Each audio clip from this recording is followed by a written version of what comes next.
Bonjour, bonjour. Donc aujourd'hui, on va travailler sur les stocks. Alors alors, on va voir tout ce qui concerne les stocks. Donc à un moment, c'est moi qui vais faire euh, tout le déroulé. Je vais prendre un exemple. Et ce qui sera le plus important de la mémorisation que vous devez avoir sur la notion d'aujourd'hui, c'est l'écriture comptable qui vont avec. D'accord? Tout ce qui concerne la partie fiche de stock, enfin toute la partie concernant le suivi des stocks avec la méthode du CMUP, la méthode du premier entrée, la méthode du premier sorti. Tout ceci a aucune chance de tomber, quasiment, parce que savoir calculer ça, et c'est trop long, je l'ai jamais vu dans aucun sujet. Donc, probabilité très très réduite, sauf s'il y a trois mouvements et ça serait complètement inintéressant de le faire faire. Mais on est censé le faire, donc on va le faire. Le cours d'aujourd'hui va être fait entièrement sur Excel. Je trouve qu'il était plus approprié de le faire sur Excel. Donc, je vais ouvrir une feuille vierge sur Excel où je vais commencer le préambule. Je vais partager mon écran juste aussi en même temps, comme ça, vous avez tout ce qui est important. Alors, hop, partage d'écran, partage d'écran, Microsoft Excel. OK. Alors, la pure définition qui est donnée par le plan comptable général sur un élément de stock, c'est le stock désigne l'ensemble des biens possédés par une entreprise qui ne sont pas encore consommés ou vendus. Une entreprise peut posséder différents types de stocks. On peut même préciser l'ensemble des biens possédés et vendus ici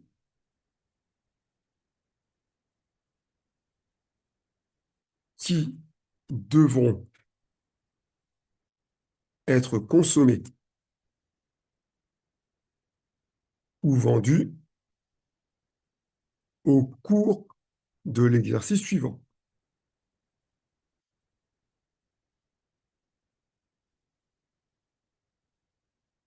Alors, en stock, on a plusieurs éléments qui peuvent concerner du stock.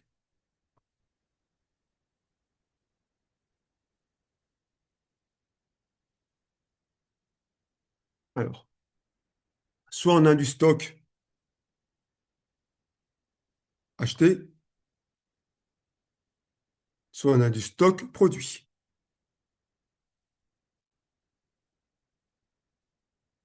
Comment on évalue la valeur d'entrée en stock des éléments achetés? Si l'élément acheté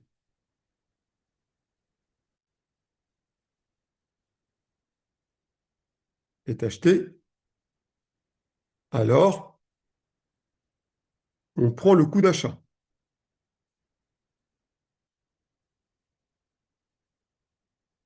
Qu'est-ce qu'un coût d'achat? Le coût d'achat, c'est ce que vous avez mis dans le compte de la classe 6. C'est donc l'achat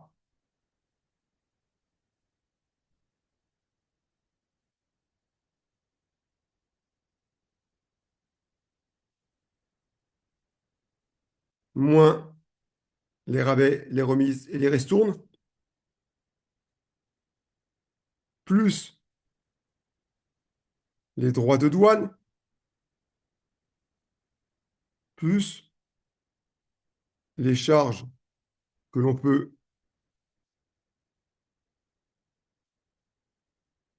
incorporer,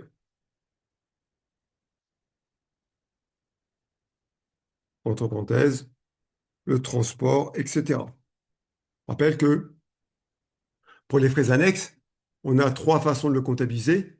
C'est soit dans le compte d'achat en lui-même, donc ce que je dis ici, si on a pris cette option, soit dans le compte de charge par nature, soit dans un compte 608, autres frais accessoires. À ceci, il y a un élément qu'on ne peut jamais prendre, et c'est le piège. Rebonjour Lily. Et c'est le piège qu'on pourrait avoir, c'est on n'intègre jamais, on ne prend jamais les frais de stockage des produits, des achats stockés.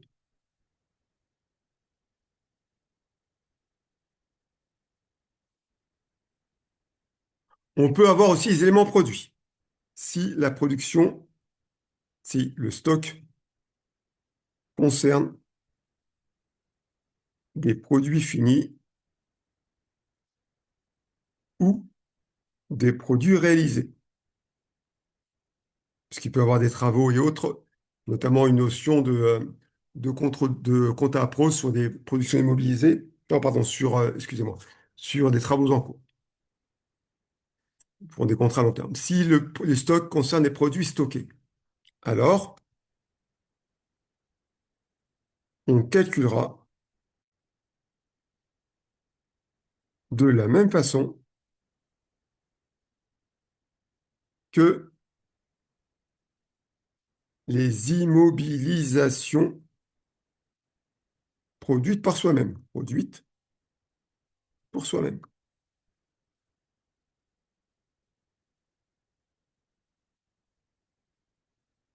avec en plus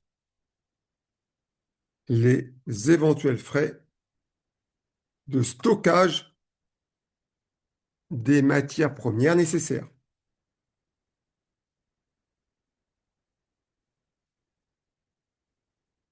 Mais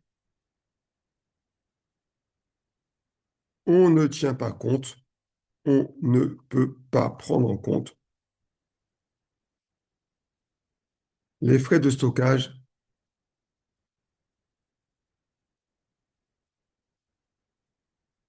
des produits finis. Parce que c'est après la production, c'est pas avant, des produits finis. OK. Maintenant, c'est un élément de l'actif.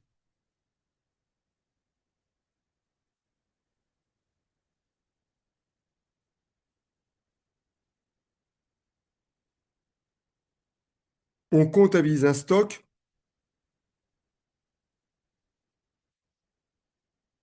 pour respecter le principe d'indépendance de l'exercice. Pourquoi? Parce que c'est trop simple. Je sais que cette année, je vais faire 100 000 euros de bénéfices, parce que mon comptable me l'a dit. J'appelle mon comptable, je lui dis, eh bien, je vais acheter 100 000 euros de marchandises. On est le 28 décembre, je jette ça le 28 décembre, j'aurai 100 000 euros de charges. Tu m'as annoncé 100 000 euros de bénéfices. Je viens de comptabiliser, tu vas me comptabiliser 100 000 euros de charges. Résultat zéro, je ne paye pas d'impôt. Le comptable va me dire, Monsieur Martinez, vous êtes malin, mais l'administration fiscale est plus maligne. Et qui plus est, il y a des principes comptables qui est le principe d'indépendance des exercices. Je vais lui dire, désolé, je suis pas comptable, je comprends rien à ton charabia. Je te donne une facture de 100 000 euros, comptabilise-moi 100 000 euros. Je dis, je vais vous la comptabiliser, Monsieur Martinez, mais l'avantage de cette marchandise, vous allez la consommer en 2027 ou en 2026, pas cette année. Donc moi, cette charge doit être rattachée à l'année auquel vous tirez l'avantage économique. Donc elle doit être rattachée à l'année suivante. Donc il n'est pas possible de faire autrement. Donc on verra, nous, par la suite, sur les éléments non stockés. Quand c'est des éléments non stockés, c'est ce qu'on va appeler des charges constatées d'avance, des produits constatés d'avance, des factures non parvenues, tout simplement pour respecter le principe d'indépendance des exercices. Nous, ce que vous devez savoir, c'est que, je pas besoin d'aller si loin, si je prends ceci, et ici j'ai un compte d'achat stocké.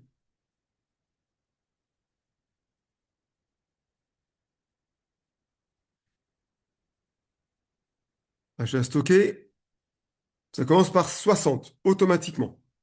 Vous allez avoir, il y a le compte 601, 602, 607, il y en a plusieurs. Ici, j'ai la variation de stock. La variation de stock, c'est le compte de contrepartie pour les stocks. Ici, on aura le compte de stock, qui est le seul compte de bilan.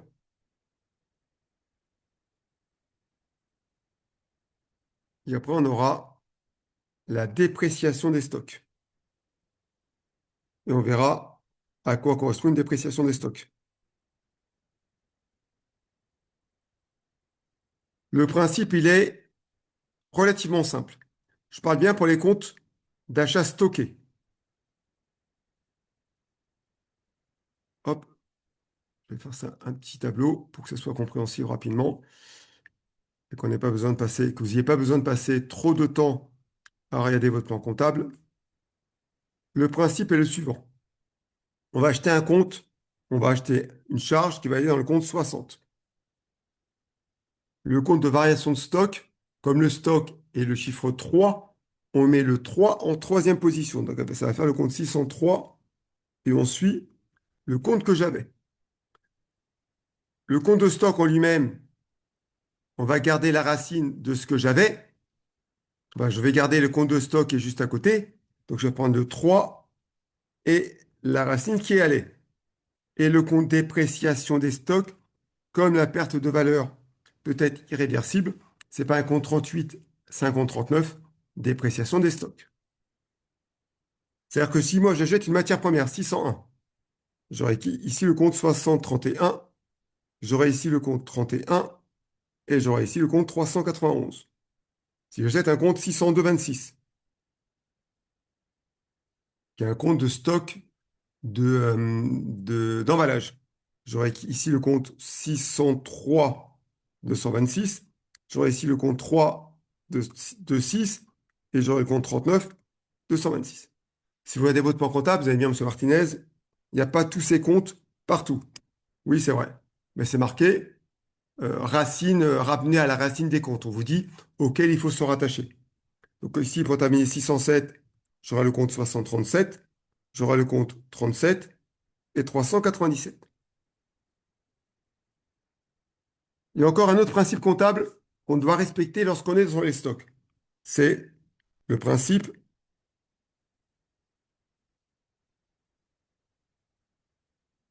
de non-compensation. Il est interdit de compenser le stock initial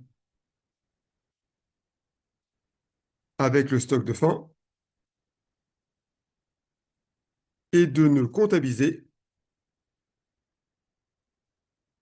que la différence.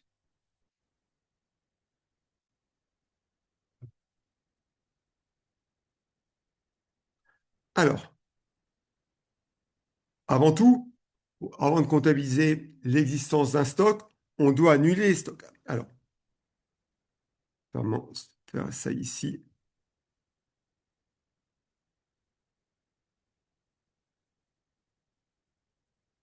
Simplement, hop, ici. Ici, j'ai le compte stock. Ici, produit stocké.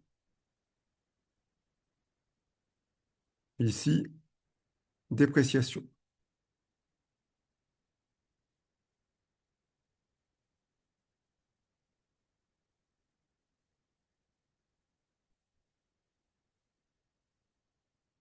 Alors, pour les stocks stockés, c'est un peu plus compliqué.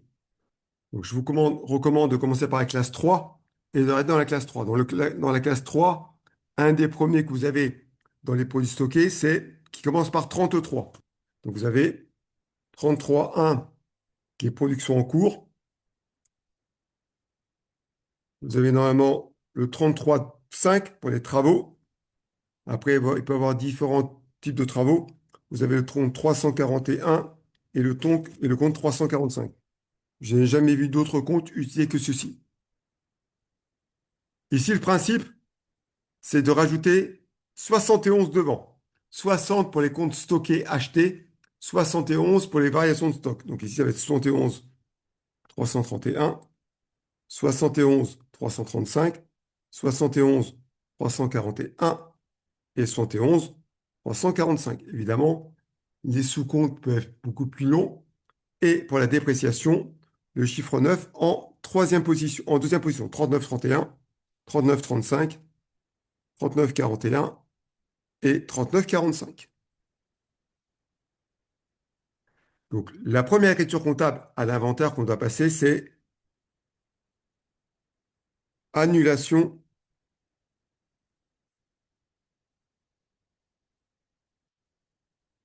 du stock initial. Si j'annule le stock initial, le compte 3 stock qui était au bilan, et notamment à l'actif, doit sortir. Tout ce qui sort, ça va au crédit, donc au crédit. Au débit, on aura les comptes de variation.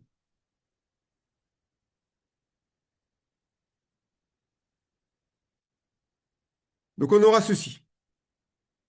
31 décembre N. Au débit, je vais mettre plusieurs comptes, on ne va pas les faire tous. 60, 31. On aura le compte 603, 226, le compte 603, 7, et je vais mettre 71, 345, ça me suffira largement. Au crédit, les comptes de stock correspondants. 31, 326, 37 et 345. Pour des montants respectifs de, je mets des lettres. Vous voyez le rapport A, B, C, D, A, B, C, D. Et je marque ici annulation du stock initial.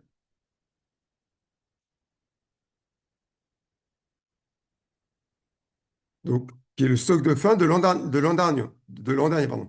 Annulation du stock initial.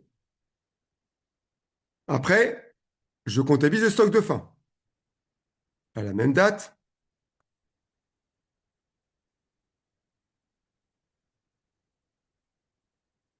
on va faire rapide. Hop.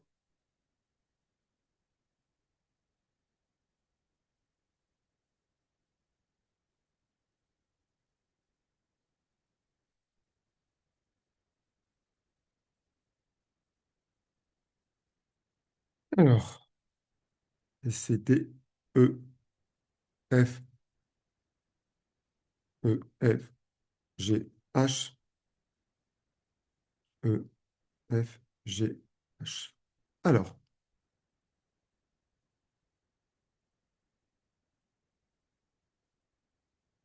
variation de stock.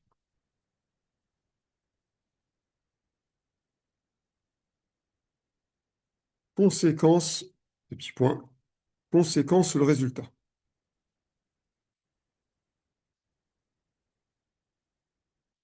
Deux petits points. Si on est, si on est avec des achats stockés.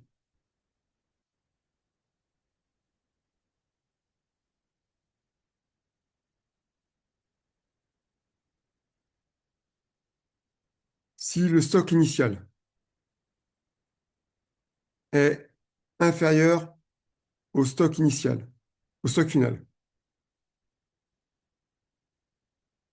alors le déstockage, alors les écritures d'inventaire vont être mieux, vont entraîner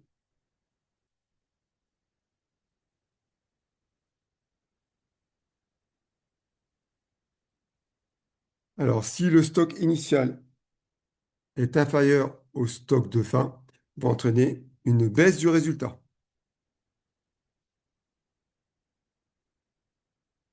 Regardez ici. Je reprends mon exemple. Si je mets 1000 ici et je mets 1200 ici, donc stock initial inférieur au stock, une augmentation de résultat va entraîner une augmentation de résultat.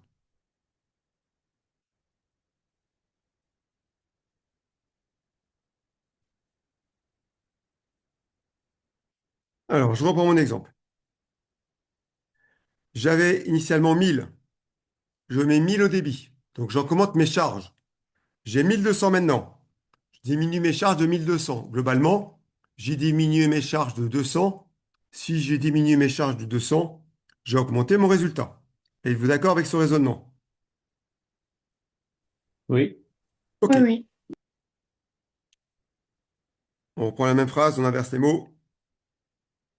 si est supérieur.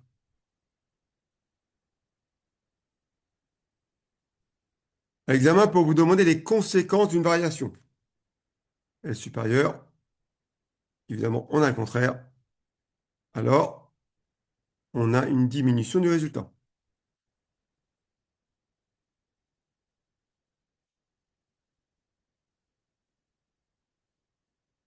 OK. Maintenant, on passe au produit.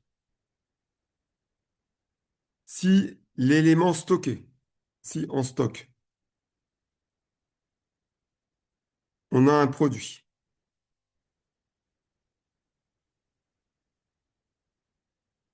Petit point. Si le stock initial est inférieur au stock final,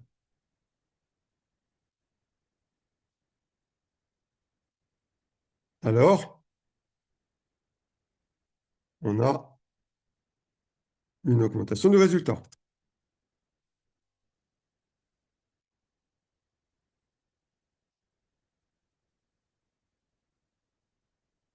Je reprends ici. J'ai 2000 ici.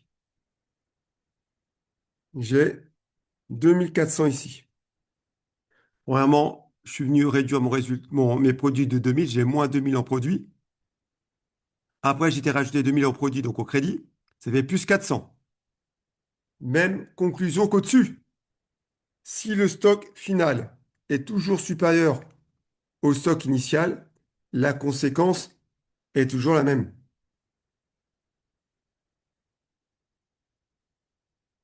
Et donc, je prends la même phrase en inversant, comme tout à l'heure. Et là, je vais dire diminution.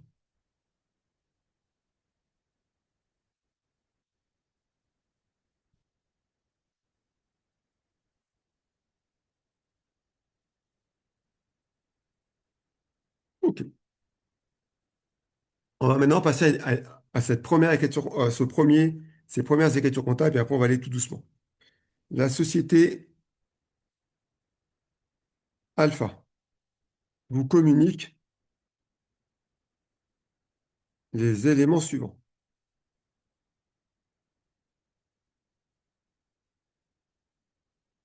Matière première,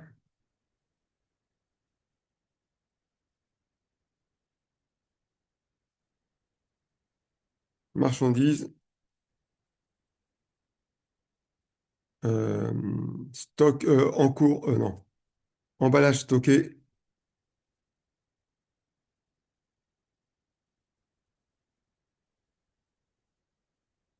produit fini,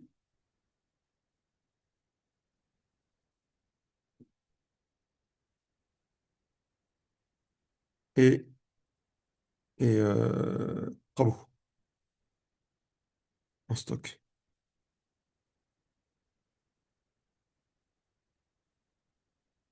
Alors, valeur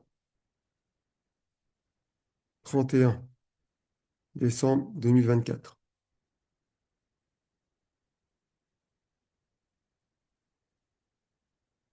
Valeur en stock au 31 décembre 2025.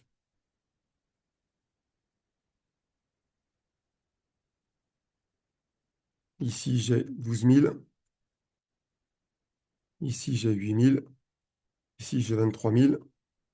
Ici, j'ai 38 000. Ici, j'ai 47 500.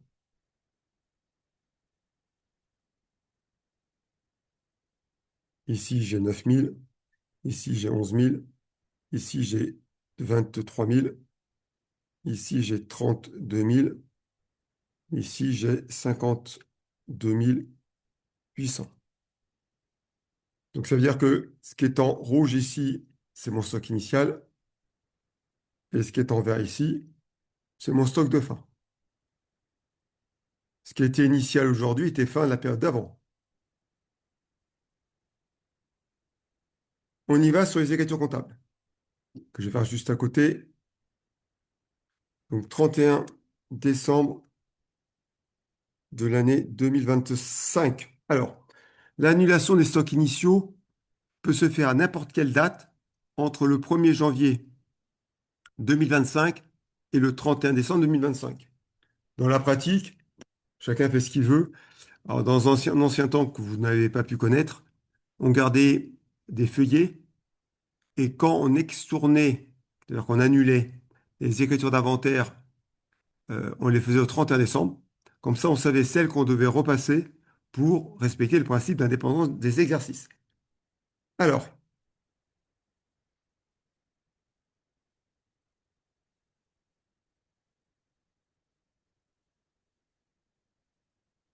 alors, dans la production, il a mis inférieur.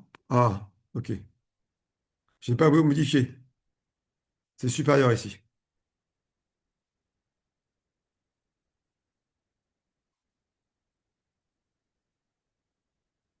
J'ai pensé que changer la conséquence au résultat sans modifier l'autre, Benjamin.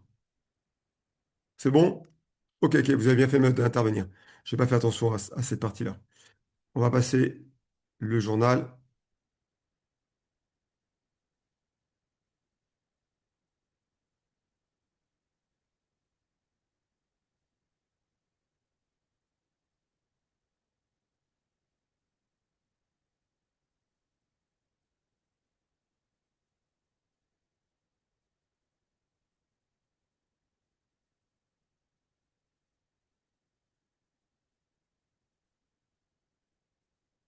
On y va. Au début, donc on va mettre au débit tous les comptes de variation de stock pour sortir les éléments que j'ai en stock. 60-31. Je marque un intitulé une fois et après je mets pur. Variation de stock,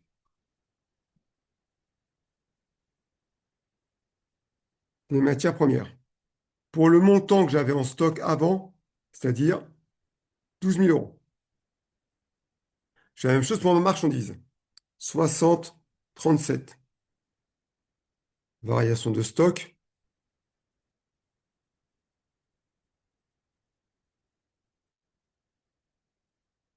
de marchandise. Pour un montant de 8 000.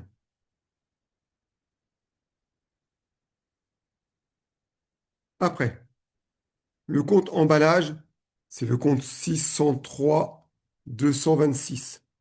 Pour le compte variation de stock des emballages, parce que l'emballage, ça va dans le compte 602-26.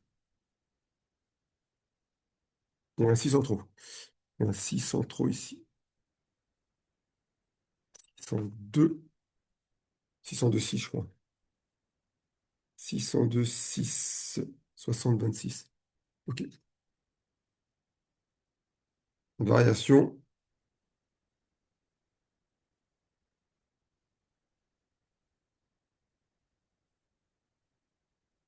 des stocks. Je réponds que tout de suite, d'emballage. Julien, je suis en 2025. Je comptabilise en 2025 pour faire la sortie de mon stock. Donc, tout ce qui était en stock, c'est de l'actif. C'est donc la classe 3. Si je sors ma classe 3 de mon stock, c'est-à-dire je suis en 2025 pour annuler mon stock 2024. Donc, j'annule ici à n'importe quelle date entre le 1er janvier 2025 et le 31 décembre 2025. Nous, à l'examen, si on vous demande de passer les écritures en 2025, c'est automatiquement annulation du stock et comptabilisation du stock. On veut les deux. Pourquoi on veut les deux? Parce que déjà, il y a pas de date pour annuler le stock.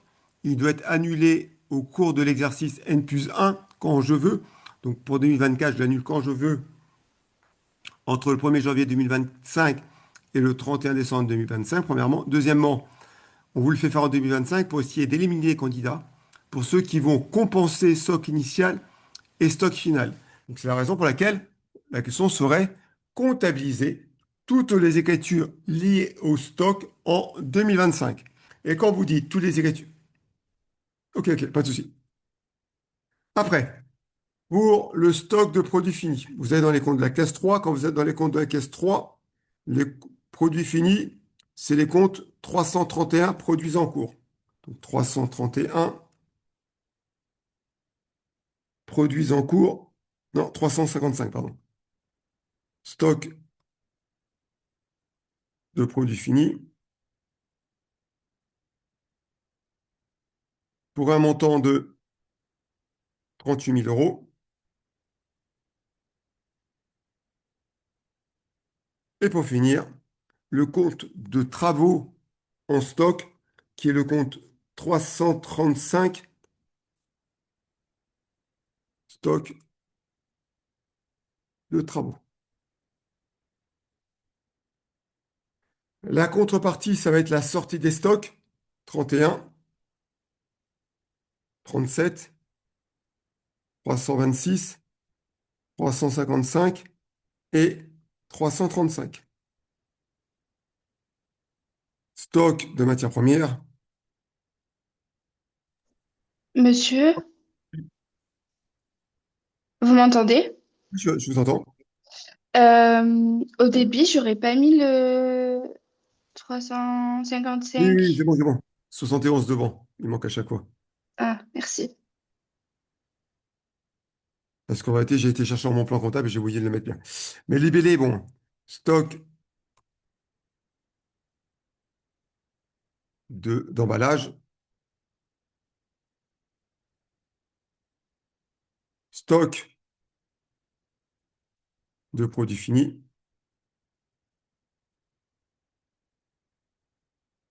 Et stock de travaux.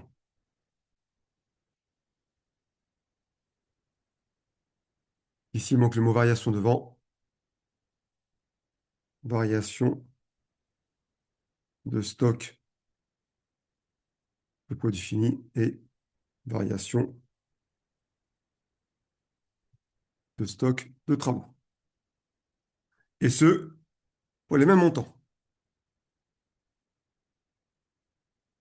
L'écriture qui va, le libellé qui va ensemble, c'est annulation du stock initial.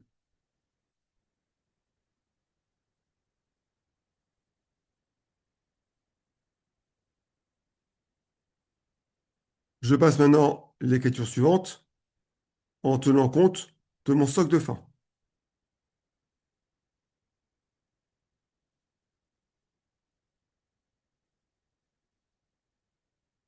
À la même date, au 31 décembre de l'année. Celui-ci ne peut pas poser de problème.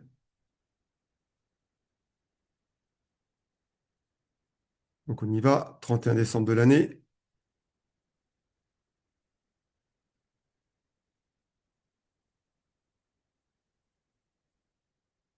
Je vais mettre à l'actif mes stocks. Donc tous mes comptes 3. 31,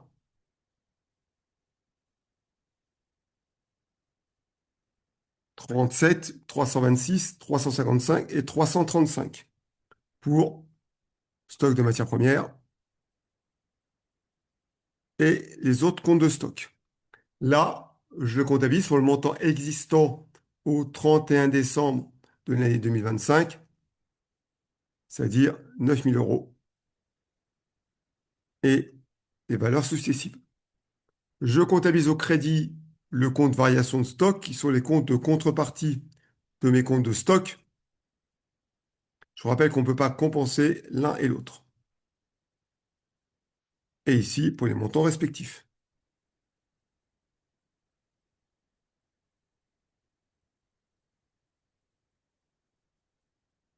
Libellé, comptabilisation du stock de fin. Avec comme libellé, je reprends ce que j'ai au-dessus. Hop.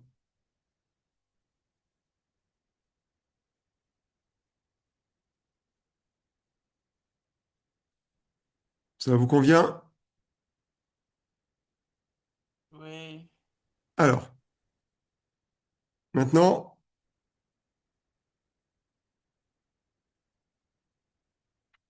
OK. Toutes les sociétés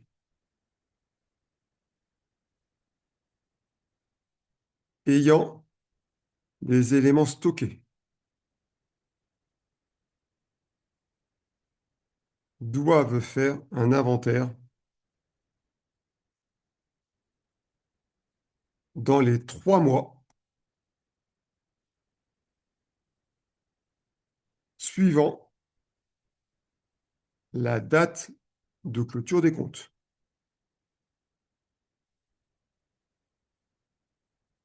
Et c'est un inventaire physique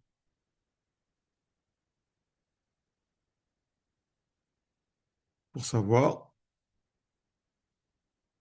si l'inventaire permanent est exact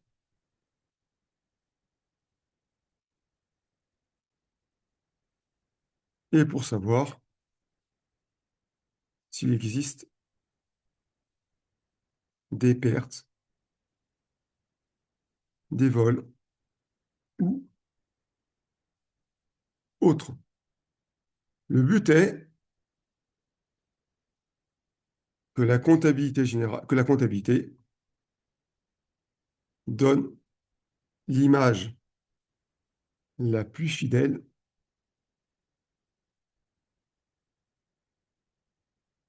de la valeur patrimoniale de la société, c'est-à-dire de l'actif.